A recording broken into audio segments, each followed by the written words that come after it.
విశాఖపట్నం గురించి ఇంత ఆలోచన చేసి విశాఖపట్నం అన్నది ఎంతో ఇంపార్టెంట్ ప్రదేశంగా అసలు ఆంధ్ర రాష్ట్రం పెరగాలి అని అంటే రేపొద్దున హైదరాబాదునో లేకపోతే కర్ణాటక బెంగళూరునో చెన్నైనో తలదన్నే పరిస్థితికి రావాలి అని అంటే విశాఖపట్నంలో ఉత్తరాంధ్రలో ఏమేం చేస్తే ఆ స్థాయిలోకి మనం పోగలుగుతాము అని చెప్పి ఆలోచన చేసి అడుగులేసాం మేము వైఎస్ఆర్సీపీ ప్రభుత్వంలో. అందులో భాగంగా మేము వేసిన అడుగులు భోగాపురం ఇంటర్నేషనల్ ఎయిర్పోర్ట్ 2700 ఎకరాలలో చంద్రబాబు నాయుడు హయాంలో ఎంత తెలుసా అక్విజిషన్ జరిగింది? కేవలం 377 ఎకరాలు అంతే. వైఎస్ఆర్సీపీ ప్రభుత్వం వచ్చిన తర్వాత 900 కోట్లు ఖర్చు పెట్టాం ల్యాండ్ అక్విజిషన్ R&Rకు చేసి ఆ పూర్తిగా ల్యాండ్ కంప్లీట్ చేసి ఎయిర్పోర్ట్ స్టార్ట్ చేసి అన్ని అనుమతులు తీసుకొని వచ్చి కన్స్ట్రక్షన్ స్టార్ట్ చేసి 30% కంప్లీట్ చేసినాం.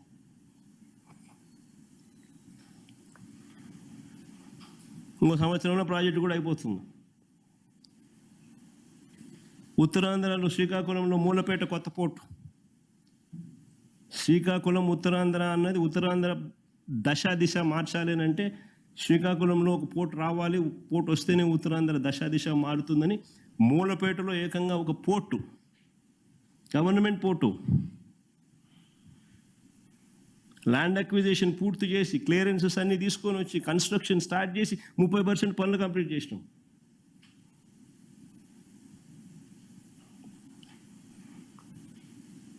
విజయనగరంలో మెడికల్ కాలేజ్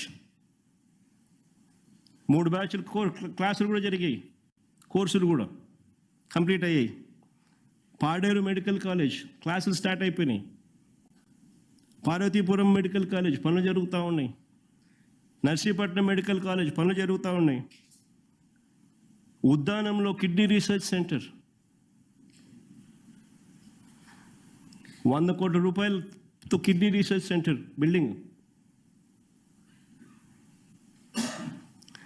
ఉద్దానంలో 600 కోట్ల రూపాయలు ఖర్చు చేసి హిరమండలం నుంచి సర్ఫేస్ వాటర్ తీసుకొచ్చి డయాలసిస్ పేషెంట్లకు పర్మనెంట్ సొల్యూషన్ చూపించే కార్యక్రమానికి పూర్తి చేసినాం. పనులు స్టార్ట్ చేయడమే కాదు, పూర్తి చేసినాం 600 కోట్ల ప్రాజెక్ట్.